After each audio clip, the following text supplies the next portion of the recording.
Isama po natin sa ating panalangin ang mga sumusunod na intensyon.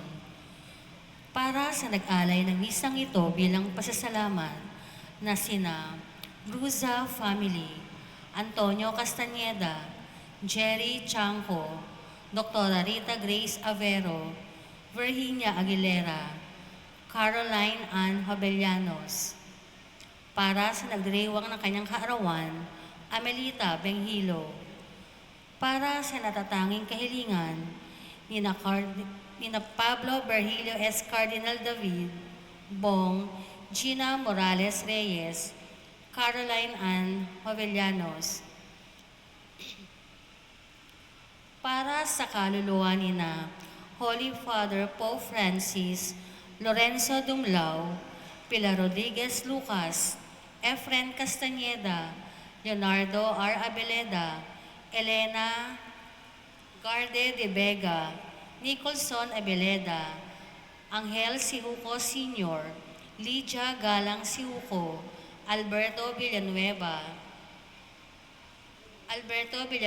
Cruz, Angelina Bago Jose Cruz, Basilia Bago Jose Quizon, Alfredo Quizon, Bella Querol, Lourdes Yupanco Sare, Denisa Barbon Makiling, Aurora de Rizas, Julieta Villa Biray Cruz, Nina Gasa Robles, Alicia Villanueva Cruz, Martin and Benita Sihuco, Fidelino Sihuco, Emiliano and Esther Sihuco, Esther Talusan Javier, Gregoria Torrefiel Tan, Salvador Esperanza Tomas, John Edwin Thomas, Robert Thomas, Angelo Thomas, Leonor Andres, Artemio Lalim, Arnel Lalim.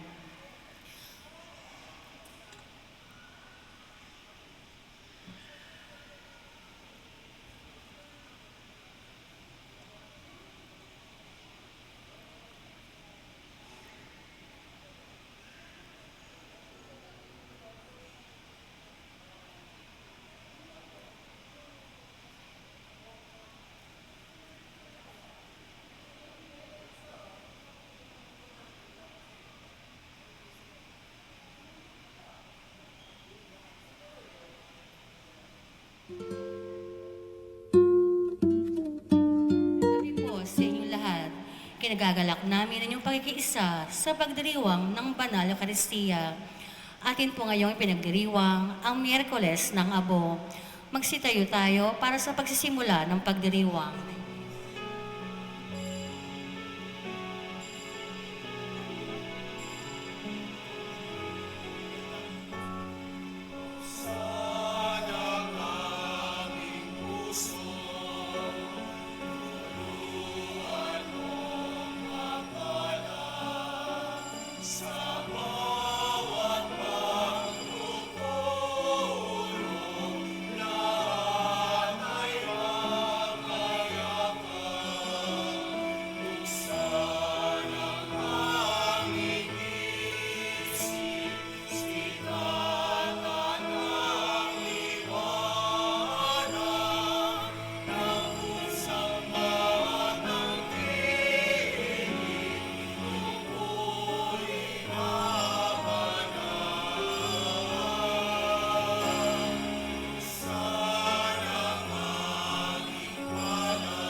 Sa ngalan ng Ama at ng Anak at ng Espiritu Santo, Amen. ang pagpapala ng ating Panginoon Kristo, ang pag-ibig ng Diyos Ama, at ang pakikipagkaisa ng Espiritu Santo naway sumainong lahat. At sumaiyo rin. Mga minamahal kong kapatid, ipinagdiriwang natin ngayon ang Miyerkules ng Abo, ang simula ng panahon ng Kwaresma. Ngayong Miyerkules ng Abo, sinisimulan natin ang paghahanda sa misteryo ng Pasko, ang papakasakit, pagkamatay at muling pagkabuhay ni Jesus. Tanda ng pagdadalamhati at pagsisisi sa kasalanan, ipinapahid sa ating mga noo ang abo. Subalit, ito ang tanda ng pagsisisi ay dapat na may kaakibat na tunay na pagbabalik loob. Ng pagbabago ng isip at puso, umasa tayo sa kabutihan at awa ng Diyos sapagkat batid nating hindi sapat ang sarili nating kakayanan upang mapawi ang ating kasalanan. Manalangin tayo. Ama naming makapangyarihan, ipagkaloob mong masimulan namin ngayon sa banal na pagkukusang magtiis ng kagutuman ang pakikipagtunggalian bilang ang mga kapanig ni Kristo sa aming pagsumpo sa mga salungat sa pamumuhay sa Espiritu, maging amin nawang sandata ang pagtitimpi sa sarili sa pamamagitan ni Jesucristo kasama ng Espiritu Santo magpa sa walang hanggan. Amen. Magsiupo tayo.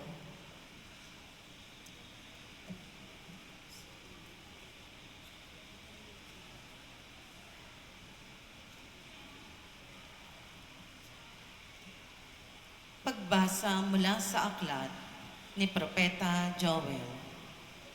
Sinasabi ngayon ng Panginoon, mataimtim kayong magsisi at manumbalik sa akin. Kayo'y mag-ayuno, manangis, at magdalamhati. Magsisi kayo ng taos sa puso, hindi pakitang tao lamang. Magbalik loob kayo sa Panginoon na inyong Diyos. Siya'y may magandang loob at puspos ng awa, mapagpahinuhod at tapat sa kanyang pangako. Laging handang magpatawad at hindi magpaparusa. Maaaring lingapin kayo ng Panginoon at bigyan ng masaganang ani.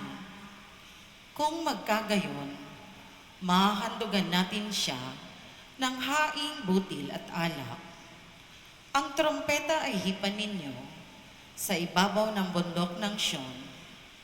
Iutos ninyo na mag-ayuno ang lahat. Tawagin ninyo ang mga tao para sa isang banal na pagtitipon. Tipunin ninyo ang lahat, matatanda at bata, pati mga sanggol, at maging ang mga bagong kasal. Mga saserdote, kayo'y tumayo sa pagitan ng pasukan at ng dambana. Manangis kayo't manalangin ng ganito, mahabag ka sa iyong bayan, o Panginoon. Huwag mong tulutang kami, hamakin at pagtawanan ng ibang mga bansa at tanungin, nasaan ang inyong Diyos? Pagkaraan, ipinamalas ng Panginoon na siya'y nagmamalasakit sa kanyang bayan. Ang salita ng Diyos. Salamat sa Diyos. Poon iyong kaawaan, kaming sayo'y nagsisuway. Poon, iyong kaawaan, kaming sa iyo'y nagsisuway. Ako'y kaawaan o mahal kong Diyos, sang-ayon sa iyong kagandahang loob. Mga kasalanan ko'y iyong pawiin, ayon din sa iyong pag-ibig sa akin. Linisin mo sana ang aking karumhan at ipatawad mo yaring kasalanan. Poon, iyong kaawaan, kaming sa iyo'y nagsisuway. Ang pagsalansang ko ay kinikilala, laging nasa isip at alaala. Sa iyo lang ako nagkasalang tunay at ang nagawa ko'y di mo nagustuhan. Poon, iyong kaawaan, kaming sa iyo'y nagsisuway. Isang pusong tapat sa aking likhain. Bigyan mo, O Diyos, ng bagong damdamin. Sa iyong harapay huwag akong alisin. Ang Espiritu mo ang papaghariin. Poon, iyong kaawaan, kaming sa iyo'y nagsisuway. Ang galak na dulot ng iyong pagliligtas, ibalik at ako ay gawing mong tapat. Turuan mo akong makapagsalita at pupurihin ka sa gitna ng madla. Poon, iyong kaawaan, kaming sa iyo'y nagsisuway.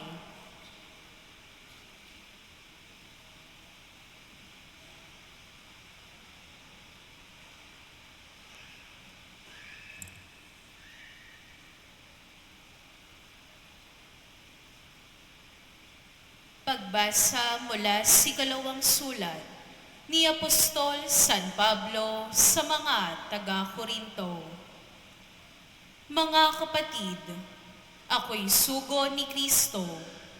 Parang ang Diyos na rin ang namamanhik sa inyo sa pamamagitan ko. Makipagkasundo kayo sa Diyos. Hindi nagkasala si Kristo, ngunit dahil sa atin, siya'y ibinilang na makasalanan upang makipag-isa tayo sa Kanya at mapabanal sa harapan ng Diyos sa pamamagitan niya. Yamang kami mga katulong sa gawain ng Diyos. Ipinamamanhik namin sa inyo na huwag ninyong sayangin ang pagkakataong ibinigay sa atin ng Diyos, sapagkat sinasabi niya, sa kaukulang panahon ay pinakinggan kita. Sa araw ng pagliligtas, sinaklolohan kita. Tingnan ninyo, ngayon na ang panahong nararapat. Ngayon ang araw ng pagliligtas. Ang salita ng Diyos. Salamat sa Diyos. Magsitayo tayo.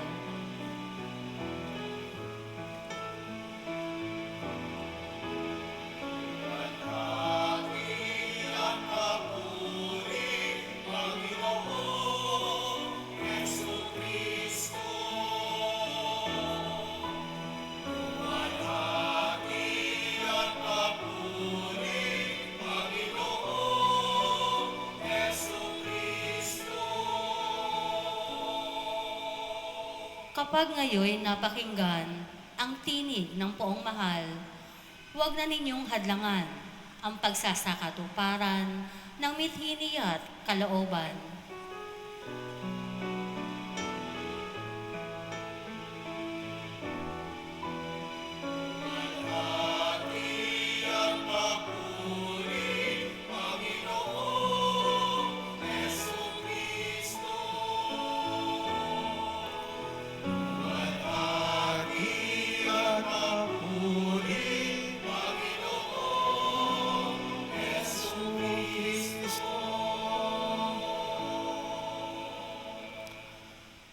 Sumainyo ang Panginoon. At sumaiyo rin Ang mabuting balita ng Panginoon ayon kay San Mateo. papuri sa iyo, Panginoon. Noong panong iyon, sinabi ni Jesus sa kanyang mga lagad, pangingatan ninyo na huwag maging pakitang tao lamang ang paggawa ninyo ng mabuti. Kapag ganyan ang ginawa ninyo, wala kayong matatamong gantimpala buhat sa inyong amang nasa langit. Kaya nga, kapag naglililimos ka, huwag mo nang ipagmakaingay ito katulad ng ginawa ng mga mapang ibabaw doon sa sinagoga at sa mga lansangan. Ginagawa nila ito upang purihin sila ng mga tao. Sinasabi ko sa inyo, tinanggap na nila ang kanilang gantimpala.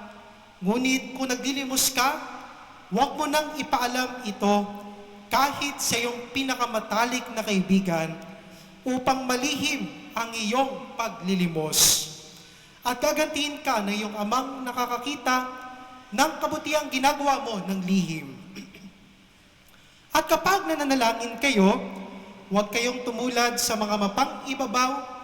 Mahilig silang manalangin ng patayo sa mga sinagoga at sa mga panulukang daan upang makita ng mga tao. Sinasabi ko sa inyo, tinanggap na nila ang kanilang gantimpala, ngunit kapag mananalangin ka, pumasok ka sa iyong silid at isara mo ang pinto. Saka ka manalangin sa iyong amang hindi mo nakikita at gagantiin ka na iyong amang nakakakita ng kabutihang ginawa mo ng lihim.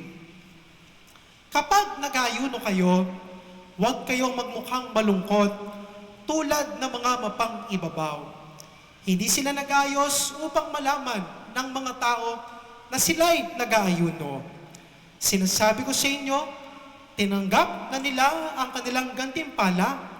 Kapag ikaw ay nag-aayuno, mag-ayos ka ng buhok at maghilamos upang huwag mapansin ng mga tao na nag-aayuno ka. Ang iyong amang hindi mo nakikita, ang siyang lamang nakaalam nito. Siya na nakakita ng kabutihang ginagawa mo ng lihim ang gaganti sa iyo. Mga kapatid, ang mabuting balita ng Panginoon. Pinupuri ka namin, Panginoong Hesukristo. Magsiupo tayo. Mga minamahal na bayan ng Diyos, isang pinagpalang gabi po sa inyong lahat. Pwede po bang pakibati po ninyo ang mga katabi po ninyo sa inyo, sa kinauupuan po ninyo ng isang magandang gabi sa iyo, kapatid. Pakibati po muli ang mga katabi po ninyo ng isang mapagpalang gabi. Good evening, good evening, good evening. Gayun pa man din po, ngayong pong araw na ito, Miyerkules ng Abo, at tayo po mismo ay natitipon sa simbahan nito sa ganap ng alas 7 ng gabi. At bibihira lamang po ang itong uri at kadami ng tao na nagsisimba tuwing araw ng Miyerkules at kahit po araw ng Linggo. Hindi ko po paminsan-minsan nakikita ang iilan po sa mga tao na nagsisimba sa araw na ito. Kaya pwede po ba ninyong pakibati po ang mga katabi po ninyo na bihira nyo lamang pong makita. Welcome back sa ating simbahan. Kapag napapansin po ninyo na ngayon nyo lamang muli nakita ang katabi po ninyo na yan, welcome back sa ating simbahan. Mga kapatid, sa ating pagninilay sa gabing ito, hayaan po ninyo akong pagtuunan ng pansin ang simbolo ng Miyerkules na ito, ang abo.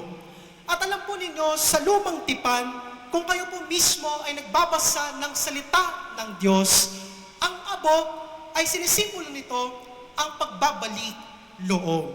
Makikita po ninyo ito sa aklat ni Propeta Daniel, chapter 9, verse 3, na kung saan si Daniel ay nanalangin na may pag-aayuno, sako at abo.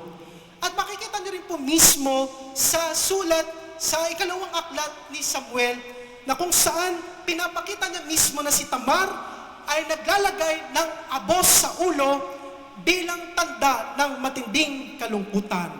At kahit po sa aklat ni Job, makikita po ninyo doon na si Job mismo ay nagsasabing, ako'y nagsisisi sa alabok at abo. Kaya po sa araw po nito, ito po mismo ang gustong ipaalala sa inyong lahat ng pagpapahid ng abos sa inyong mga noo. Ang pinapahid po na pakrus sa inyong mga noo ay may pananalitang kasabay nito na alalahanin mo, ikaw ay alabok at sa alabok ka babalik. O kaya naman po, paminsan-minsan kaming mga pari, ginagamit po namin ang alternate na formula o mga pananalita. Minsan, ang sinasabi namin, magsisi kayo at maniwala sa mabuting balita ni Kristo. Repent and believe in the gospel. Pero alam po ninyo, ang mga katagang ito ay nangangulugan na ang bawat tao sa mundong ito ay nakararanas ng karupukan. Sino po dito ang mga marurupok? Taas ang kamay. Bakit parang wala pong gustong umamin na sila ay marurupok? Baka po kasi paminsan-minsan, ang naiisip niyo pong karupukan ay kapag nakita po ninyo ang inyong crush at ang inyong mga jowa. Hindi po ganitong uri ng karupukan ang itinuturo po sa atin ating mga pagbasa ngayon. Lahat ng tao ay marurupok sa kasalanan. Gayunpaman din, pinapaalala sa atin ang ating pagdiriwang sa gabing ito na kinakailangan kung tayo mismo ay mga marurupok sa kasalanan, ay gumawa tayo ng pamamaraan upang magkaroon ng pagpapanibago sa ating mga sarili. Kinakailangan po kapag tayo mismo ay pinapahira ng abo, hindi lang ito nagpapatanda sa atin, kundi ito mismo ay ating isinasagawa at nakikita sa ating mga puso. Hindi lang sapat na magsisimba ka ngayon at sasabihin mo na ikaw ay magbabagong buhay, pero wala ka namang ginagawang pagbabago sa iyong sarili. At ito po mismo ang magandang bigyan din natin sa ating mga pagbasa na narinig ngayon sa gabing ito. Dalawang bagay lamang po ang gusto ko mapatandaan po ninyo. Dalawang P ang simula. Unang salita po ay ang salitang pag-amin. Pwede niyo po bang sabihin ng sabay-sabay? Pag-amin. Ulitin po natin, pag-amin. Dagdagan pa po natin ang salitang ito, pag-amin sa ating kasalanan. Ulitin po natin, pag-amin sa ating kasalanan. 1, 2, 3, go. Sa unang pagbasa mula sa aklat ni Propeta Joel, narinig po natin doon mismo ang paanyaya ng Diyos. Ang sabi mismo ng Diyos, maitaimtim kayong bumalik sa akin. Ang sabi ng Diyos, matutok tayong bumalik sa kanyang pag-ibig at pagmamahal. At paano mo malalaman mismo at paano mo masisimulan ang iyong pagbabalik loob? Kinakailangan matuto kang umamin na ikaw ay nagkakasala. Kaya mismo ang abo na nilalagay sa inyong mga noo, ito mismo ang paalala sa inyo na matutong magpakumbaba. Kapag inaamin mong ikaw ay nagkakamali at nagkakasala, aminado ka na ikaw ay may pagkukulang, ito mismo ang gusto na makita sa atin ng Diyos. Kinakailangan na sa pag-amin natin sa ating mga kasalanan, hinahangatin natin ang tulong ng Diyos. Kung tayo mismo ay nagkakasala at bunga ng ating kasalanan, kinakailangan natin mismo ang tulong ng Diyos. At alam po ninyo, ito po mismo ang panawagan natin sa panahon ng Kwaresma. Sa pagbabalik loob, kinakailangan humingi tayo ng kapatawaran sa Diyos. Kapag ikaw mismo ay marunong humingi ng kapatawaran, ikaw mismo ay isang taong marunong magpakumbaba. Kapag ikaw mismo sa simpleng bagay, hindi mo kayang magsabi ng sorry kapag alam mong ikaw na ang mali. Baka mismo, akala mo sa sarili mo, ikaw ay perpekto. Kaya tandaan po natin sa ating mga pagbasa na pinapalala sa ating ngayong Miyerkules ng Abo, ang tunay na pagbabalik loob ay magsisimula kung tayo mismo ay aamin sa ating mga kasalanan sa pamamagitan ng sakramento ng kumpisal at hihingi tayo ng tulong sa Diyos. At basic etiquette lamang din ang tinuturo nito sa atin. Kapag nagkamali, humingi ng sorry. Kapag nakagawa ng kasalanan, humingi ng kapatawaran. Kapag may nagawang mali sa iyong kapwa-tao, huwag nang magdadahilan, kundi humingi ng kapatawaran sa nagawan mo ng pagkakamali. Ganito po mismo tayo sa ating pananampalataya.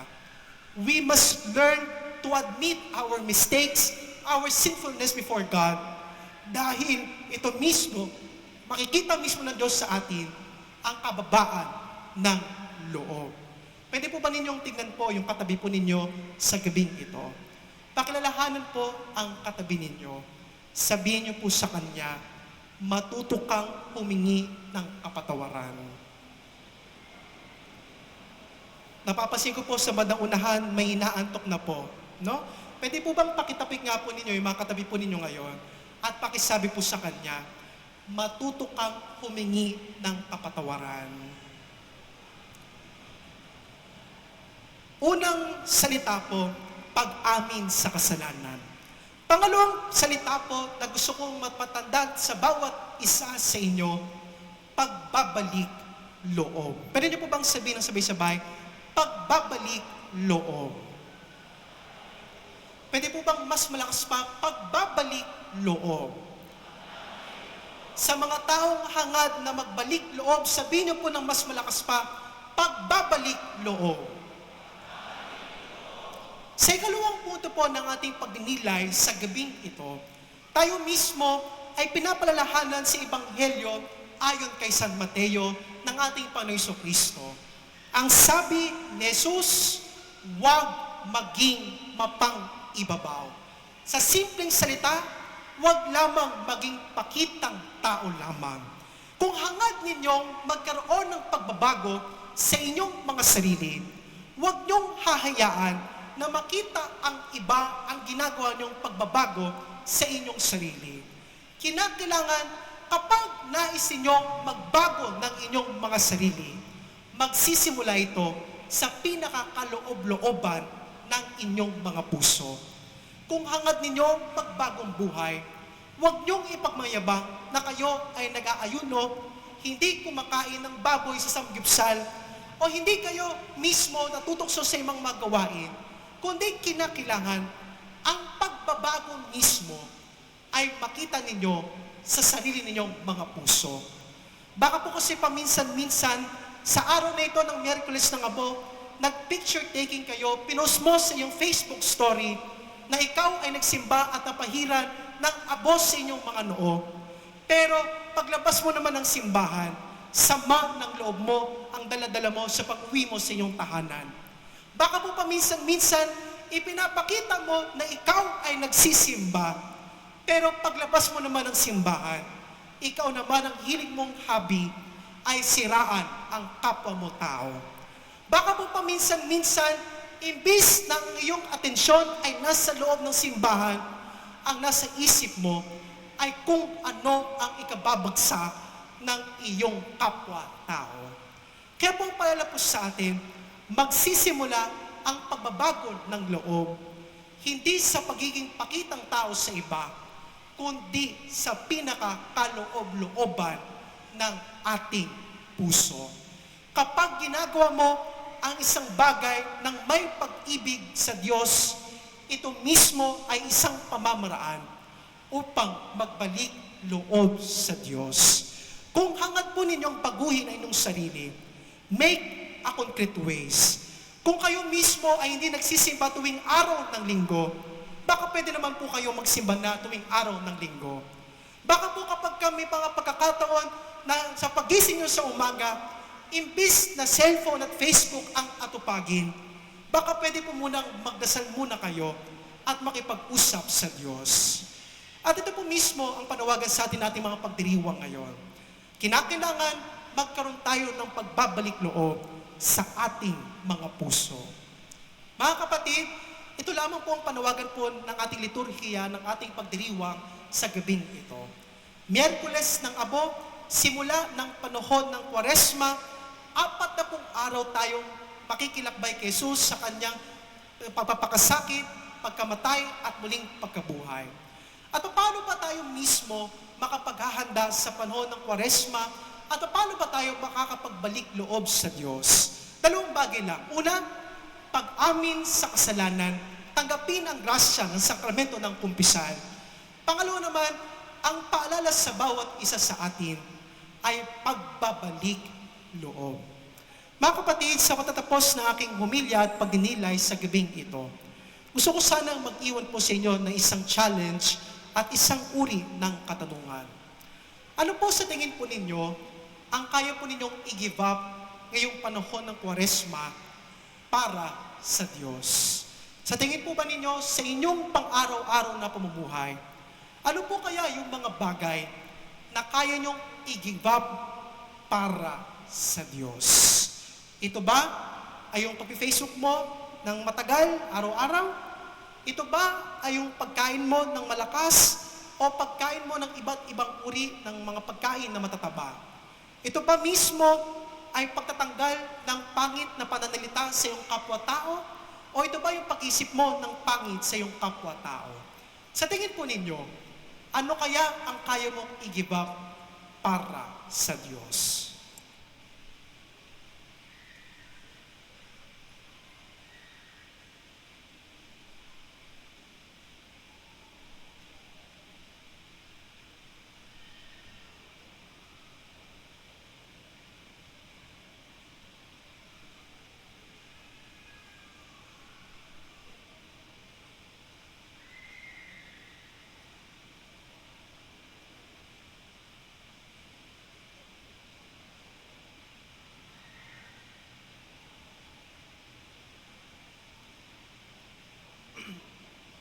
Magsitayo tayo.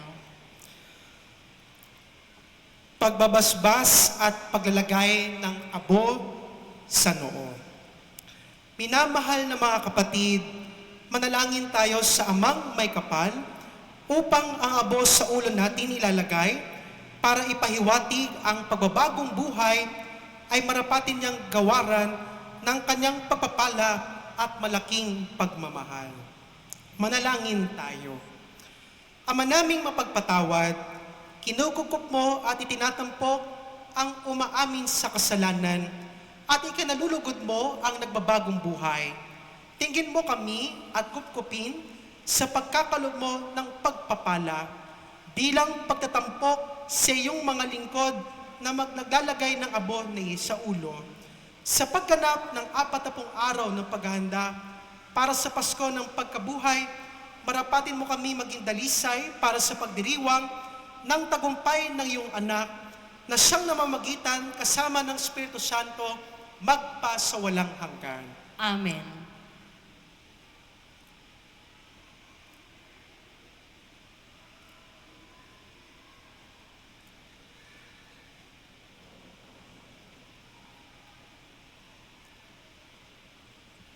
Mangyari lamang po na pumila tayo ng 2 pila tulad sa komunyon.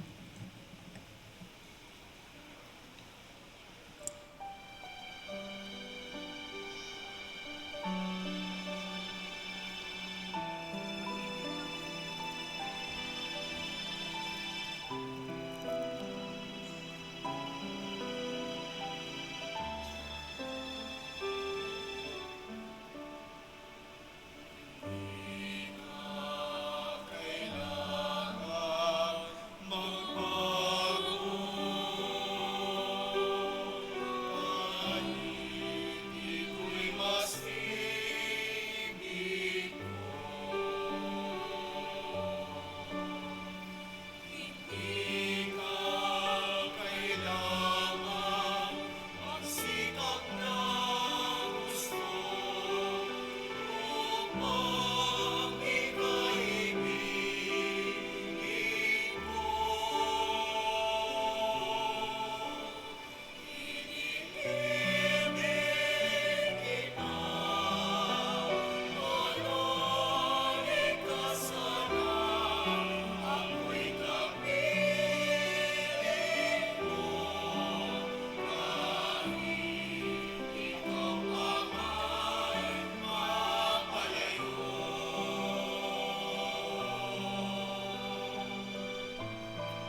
Magsitayo tayo.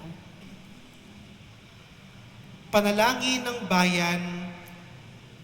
Mga kapatid, buong kababaang loob tayong lumapit sa mapagpatawad at mapagpala nating Diyos at sabihin natin, O Diyos, ipagkaloob mo ang aming kahilingan. O Diyos, ipagkaloob mo ang aming kahilingan.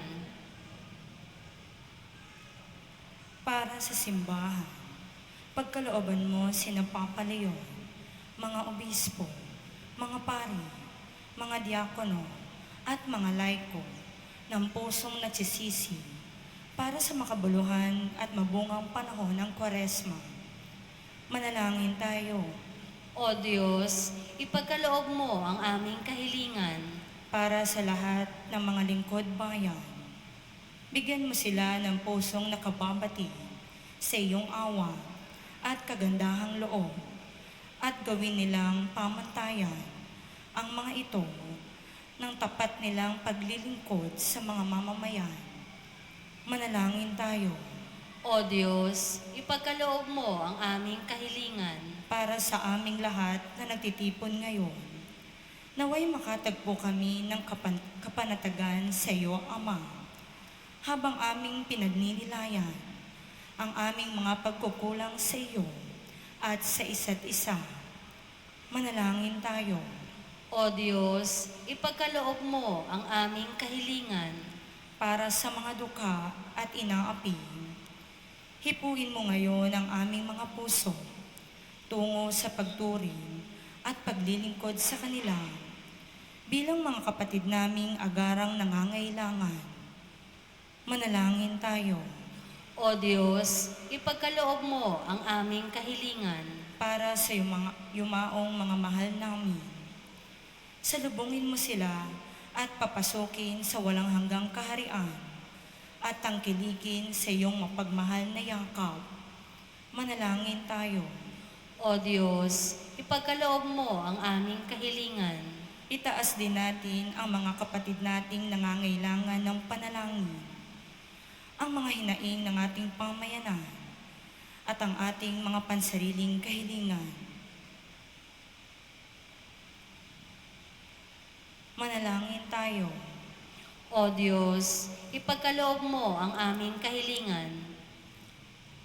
Ama naming mapagpala, ipagkaloob mo ang mga kahilingan na iyong mga anak, alang-alang kay Kristo, aming Panginoon. Amen. Magsiupo tayo.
Magsitayo tayo. Manalangin kayo mga kapatid upang paghain natin ang kalugdan ng Diyos, amang makapangyarihan. Tanggapin nawa ng Panginoon itong paghahain sa iyong mga kamay sa kapurihan niya at karangalan sa ating kapakinabangan at sa buong sambayanan niyang banal. Ama naming lumikha, ginaganap namin ang paghahain ito bilang maringal na pasimula sa 40 araw ng paghahanda.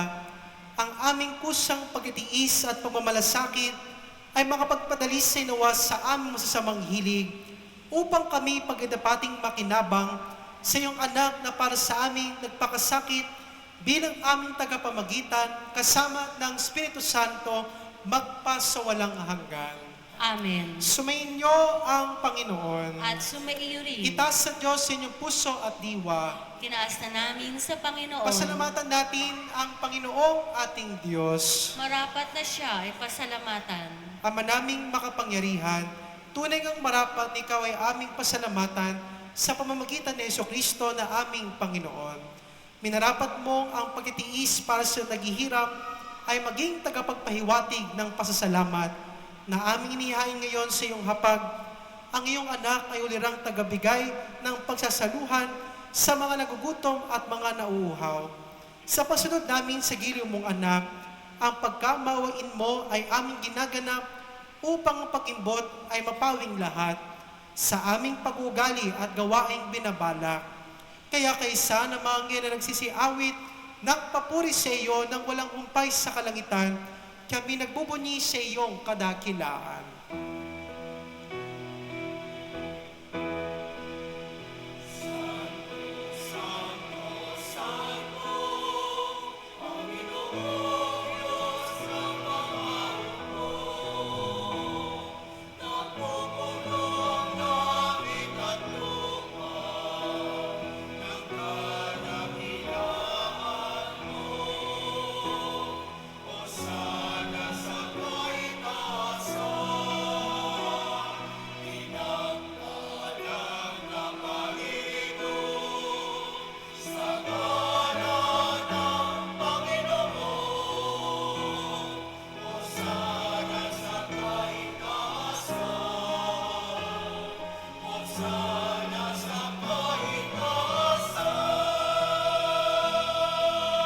Magsiluhod tayo. Ama naming banal, ikaw ang bukal ng tanang kabanalan. Kaya't sa pamamagitan ng Espiritu, gay mo banal ang mga kaloob na ito upang para sa amin maging katawan at dugo ng aming Panginoong Hesukristo. Bago niya pinagtiis ang kusang loob na maging handog, hinawakan niya ang tinapay, pinasalamatan kanya, pinagati-hati niya iyon, iniabot sa kanang mga lagad at sinabi, tanggapin ninyong lahat ito at kanin. Ito ang aking katawan na ihahandog para sa inyo.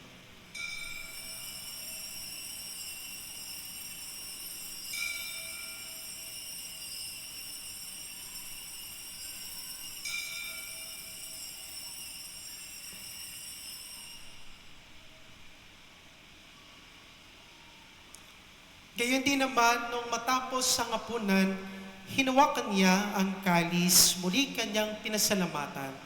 Inabot niya ang kalis sa kanyang mga lagad at sinabi, tanggapin ninyong lahat ito at inumin. Ito ang kalis ng aking dugo, ng bago at walang hanggang tipan. Ang aking dugo ni bubuhos para sa inyo at para sa lahat. Sige pagpapatawad ng mga kasalanan. Gawin niyo ito sa pag-alala sa akin.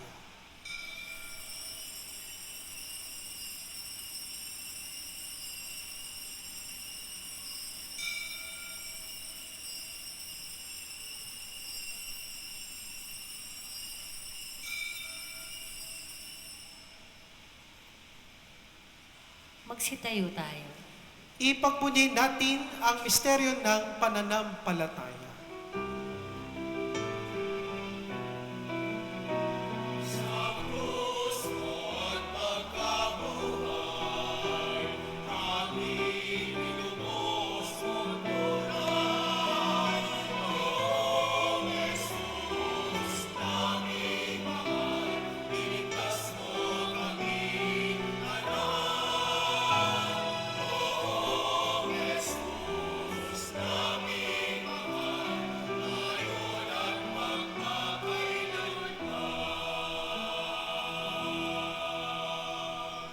Ama, ginagawa namin ngayon ang pag-alala sa pagkamatay at muling pagkabuhay na iyong anak Kaya tinalay namin sa iyo ang tinapay na nagbibigay buhay at ang kalis na kakalob ng kaligtasan. Kami nagpapasalamat dahil kami yung minarapat at tumayo sa harap mo para maglingkod sa iyo. Isinasamo namin kami magsasalo-salo sa katawan at dugo ni Kristo ay mabuklod sa pagkakaisa sa pamamagitan ng Espiritu Santo. Ama, lingapin mo ang iyong simbahang laganap sa buong daigdig. Puspusin mo kami sa pag-ibig kay San Leon na aming Papa at ni Pablo Virgilio naming Obispo at ang Tanang Kaparian. Alalahanin mo rin na mga kapatid naming nahimlay na may pag-asang sila'y muling mabubuhay, gayon din ang lahat ng mga pumanaw. Kaawaan mo sila at patuloyin sa iyong kaliwanagan. Kaawaan mo pagkitapati kaming lahat na makasalo sa iyong buhay na walang wakas kaysa na mahal na Birheng Maria na ina ng Diyos, ni San Jose na kanyang kabiyak ng puso, kaysa ng mga apostol, lalo-lalo na si San Bartolome, at ang lahat ng mga banal na namuhay dito sa daigdig ng kalugulugod sa iyo. May pagdiwang nawa namin pupupuri sa ikararangal mo sa pamamagitan ng iyong anak na aming Panginoong Hesukristo. Sa pamamagitan ni Kristo, kasama niya at sa Kanya, ang lahat ng parangal at papuri sa iyo, Diyos samang makapangyarihan, kasama ng Espiritu Santo, magpasawalang hanggan.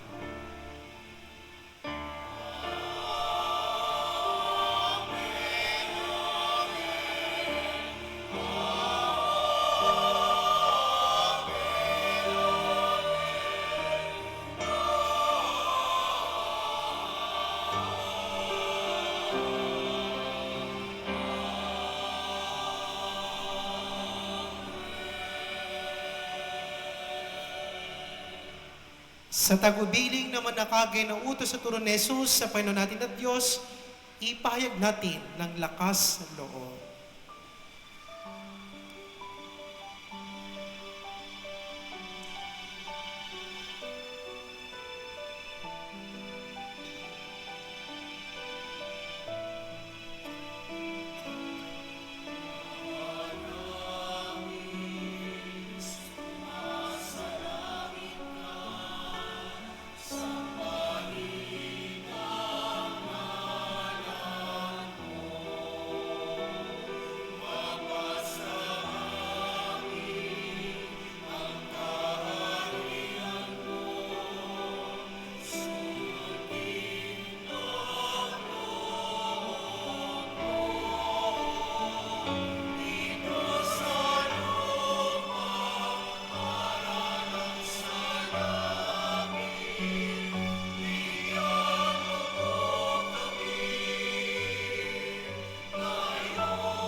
Hiniling namin kami adjust sa lahat ng masama, pagkalooban ng kapayapaan araw-araw, iligtas sa kasalanan na dahil Diyos sa lahat ng kapahamakan, samantalang aming pinananabikan ang naghilang araw ng pagpapahayag ng tagapagligtas naming si Jesucristo.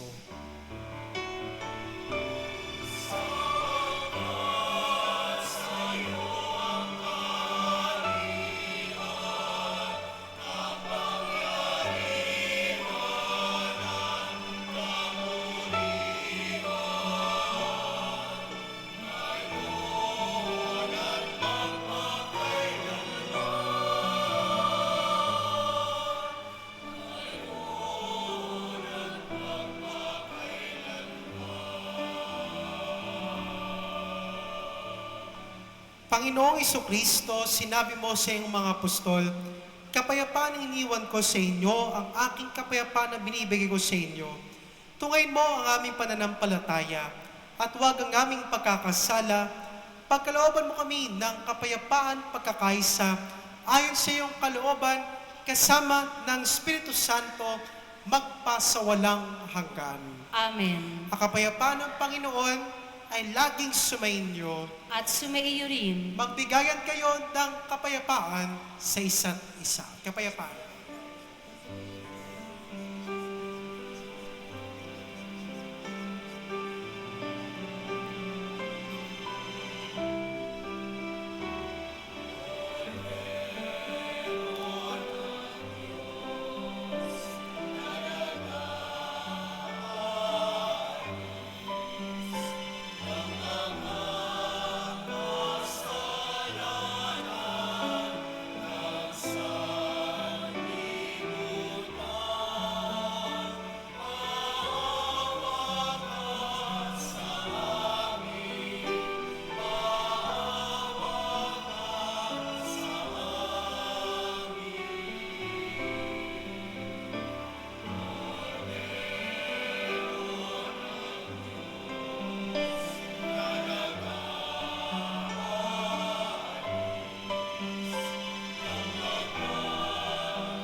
Magsilungo tayo. Ito ang kordero ng Diyos. Ito ang nag-aalis ng mga kasalanan ng sanlibutan. Mapalad ang mga inaanyayahan sa kanyang piging. Panginoon, hindi ako karapat-dapat na magpatuloy sa iyo, ngunit sa isang salita mo lamang ay gagaling na ako.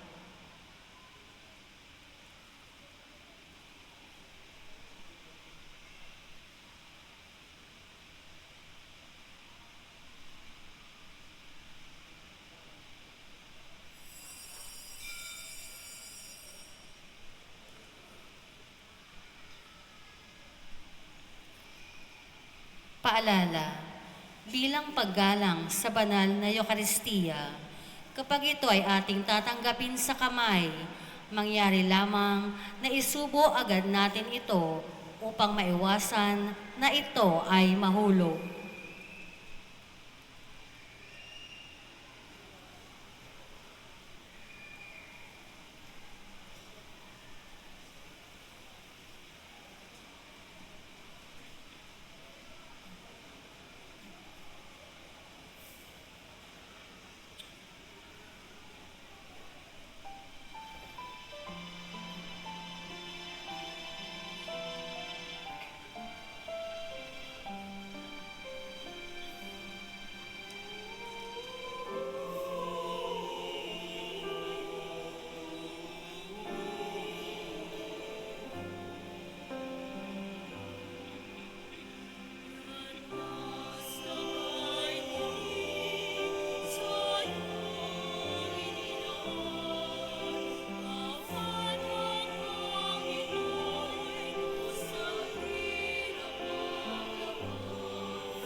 Magsitayo tayo.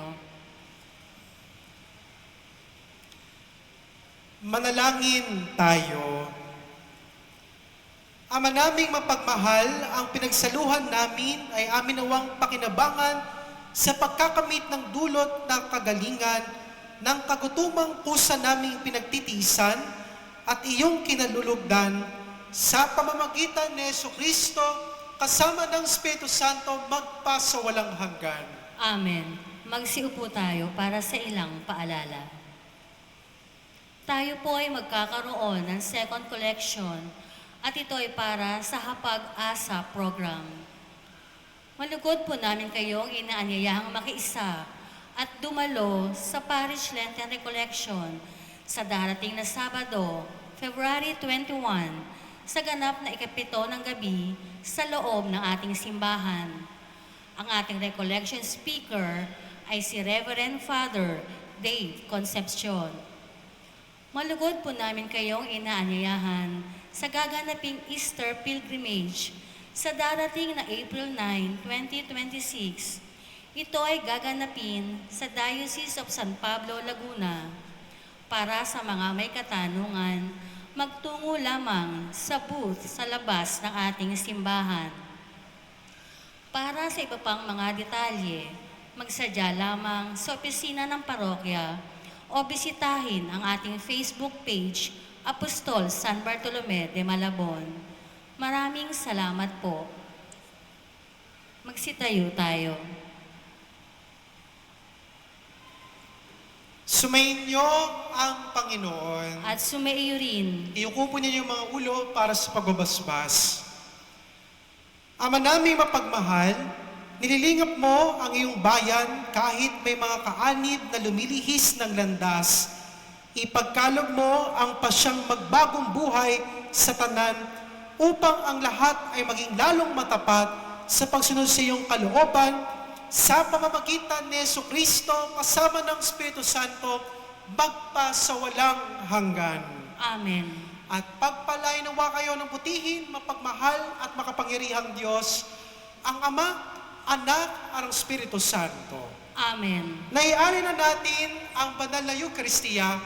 Humayo kayo taglay ang kapayapaan upang ang Panginoon ay mahalin at paglingkuran. Salamat sa Diyos.